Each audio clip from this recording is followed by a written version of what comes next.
Apa manalimnek ni Apo Init ken rimanyag dagiti silaw, narugyan meten ti may kadwangal daw ti action ken intense alaban dagiti riders iti lapas Solid North Raceway.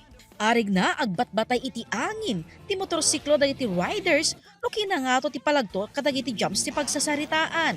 Awan sardeng nga excitement ken arig na makapugsat anges ti kapadasan dagiti naruway nga agbuy-buya. Kasi ti first day, nabalko ti tapok, kanin mariwengweng ti raceway, mangipasimoda ag ti nabara kinamat dagiti riders, ngawan sa bali akaligagom, ngem ti makauna ti pwesto. Pinaneknekan ti kampiyon iti Pro Open ken Expert category ani Elced Chris Maningo asubuten na ti saan na panakayayam iti naglabas as Solid North Party List Motocross Championship. Sobrang saya dahil yung last race dito, wala akong points dahil na-dehydrate ako. Kaya sabi ko sa sarili ko, once na may race ulit sa Abra, talagang babawi ako. So, ginawa ko lang best ko. Maintain ko lang yung aking mga momentum. Tsaka, yun, ayos yung result.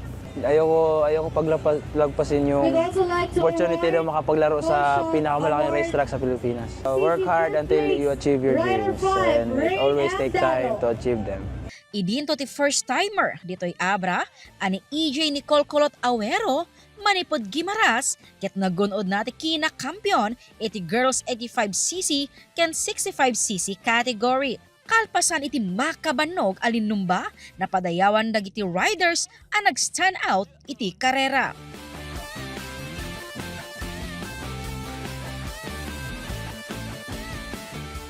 Naglepas ang may sa apakasaritaan the first ever night motocross race iti probinsya anatalged nakapya ken balaygi. Naragsakak unay iti dito nga napasamak nga umuna nga aktibidad tayo iti parang celebrar tayo iti Abreñan Kawayan Festival 2025. Ket nasurok nga 120 nga motocross riders tinaawis tayo ket nga naggapo iti naduma-duma nga lugar iti Pilipinas to as far as Mindanao and Iloilo.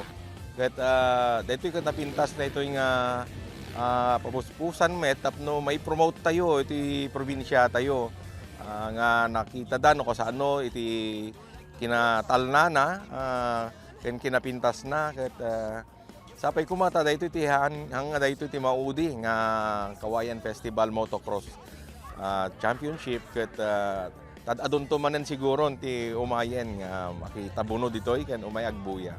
Ibilang met event organizer, adakkel apakabigbigan dayto ang aktibidad iti probinsya. Thank you, Lord.